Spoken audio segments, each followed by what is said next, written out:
পিঁপড়ার একটি বিপজ্জনক দল দুটি ছোট পাখির ছানার ওপর হামলা চালিয়েছে। এই ছানাগুলো সবেমাত্র ডিম থেকে ফুটে বের হয়েছিল। তাদের চোখও পুরোপুরি খোলেনি। তারা নিজেদের বাঁচানোর খুব চেষ্টা করছিল, কিন্তু পিঁপড়াগুলো ক্রমাগত তাদের শরীরে উঠেই যাচ্ছিল।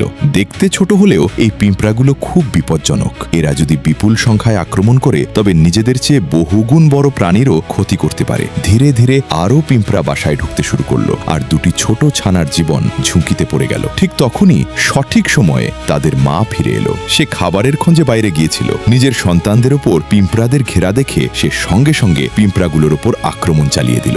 যে পিঁপড়াগুলো ছোট ছানাদের জন্য সাক্ষাৎ মৃত্যু হয়ে দাঁড়িয়েছিল, তারা মা পাখির সামনে টিকে থাকতে পারল না। মা পাখি একে একে পিঁপড়াগুলোকে খেতে শুরু করলো, কিন্তু পিঁপড়ার সংখ্যা ছিল অনেক বেশি। কিছুক্ষণের মধ্যেই বাবা পাখিও সেখানে পৌঁছে গেল। এবার দুজনে মিলে নিজেদের সন্তানদের বাঁচাতে লেগে গেল।